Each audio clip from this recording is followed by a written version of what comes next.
Broncos country, welcome back inside the UC Health Training Center for Tuesday's edition of Broncos Now.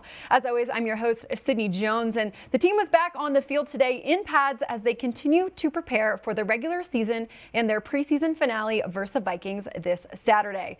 And this afternoon, the Broncos were required to trim down their roster to 80 players. General Manager George Paton and company waived running back Stevie Scott and wide receiver Trey Quinn.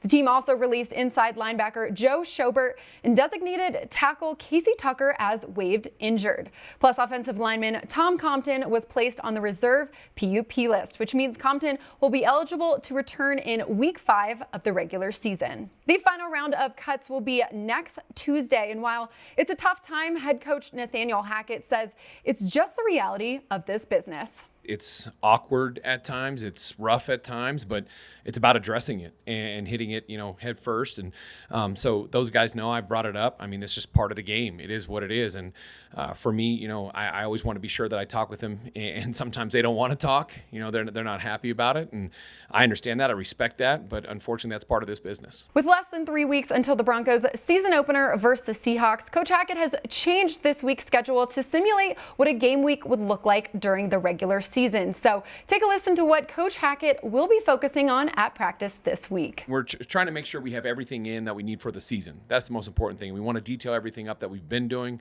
kind of go back and refresh our minds, because once you get into the season, you get so locked in on that game plan each week. So we want to kind of do like a huge review. So we've got all kinds of tests, all kinds of different things we're doing with the guys competitively, just to try to stimulate them to all the way back to day one of training camp. But from a game plan standpoint, it's still just a preseason game. We've looked at them, so we know we're being sure that we're doing stuff that is going to be successful versus them, but it's not as extensive as a usual game plan. Cornerback Ronald Darby and center Lloyd Cushenberry also spoke with the media today and emphasized that they feel ready for the regular season despite not playing in a preseason game. And Ronald Darby says a big reason for that is the work they're putting in at practice. And that's one thing I like about out here. We do a lot of ththings that we really need to work on, like coach stress 2 minute. We do a lot of team. We don't do that much 7-on-7 because it makes it real. But that's us just having to get the communication part down, and that's why we out here. You make the mistakes in practice so it don't happen in the game. And for Lloyd Cushenberry, as he enters his third season in the NFL, he believes he's improved in numerous areas of his game. Just overall, my game, I feel like I'm in great shape. Not that I wasn't last year, but just in better shape. I feel more confident. Not that I struggled with confidence in years past, but just going into year 3, I've seen everything. I've seen everything defense can give me. I've played against great players. I know what to expect week in and week out. And I know it works for me.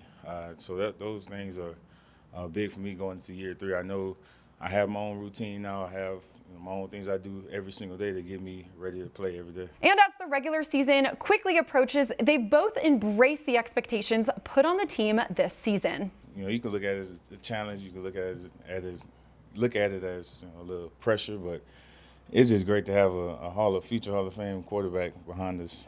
And, it's high expectations, but wouldn't want anything else. Of course, we want to have these expectations of being in the Super Bowl and make it to the playoffs.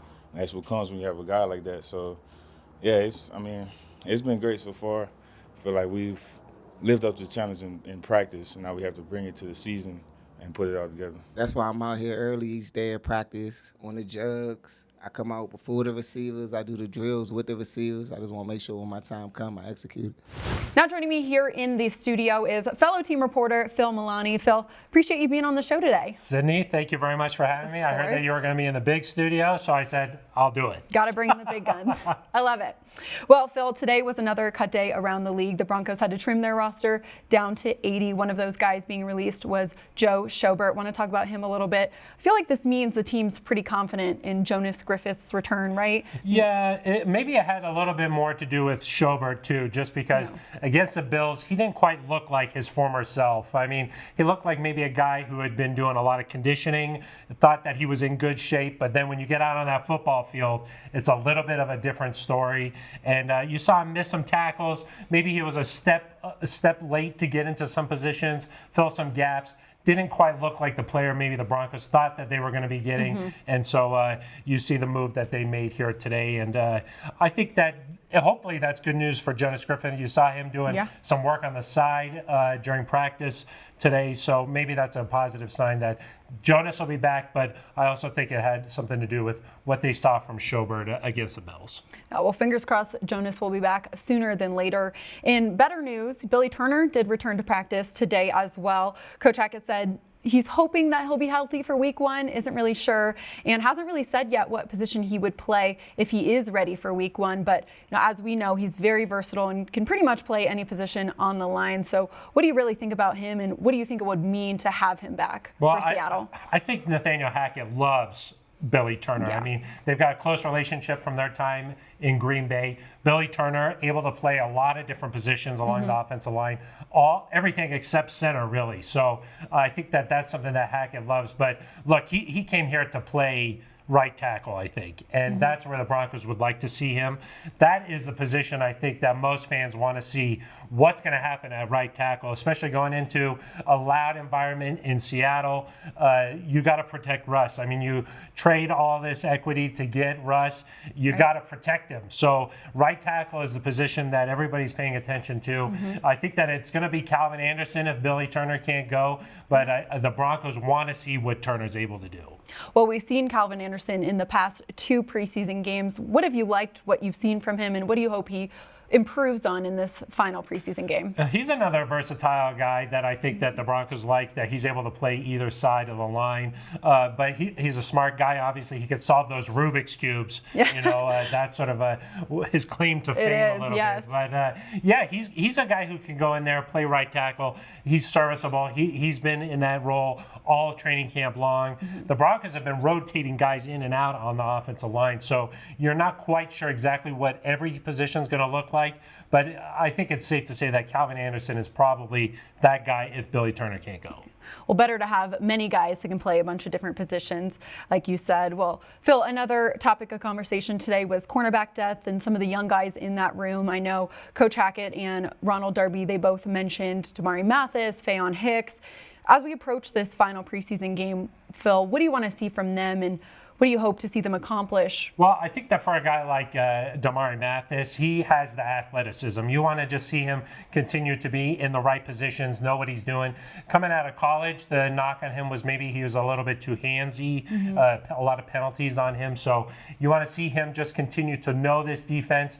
He's going to have to play some special teams, see what he's able to do there. And then for a guy like Faion Hicks, hopefully just put some good tape out there. I mean, he's had some good moments in practice. He's had to go up against Jerry Jeudy a couple of times as they work through different looks, and he's held up his own a little bit here in practice. So I think that they like Faion Hicks, but there's so much depth at that cornerback position right now that for a guy like Hicks, maybe you're thinking, let me put out the best tape that I can, and we'll see, maybe we can continue to learn on the practice squad, maybe a guy like Faion.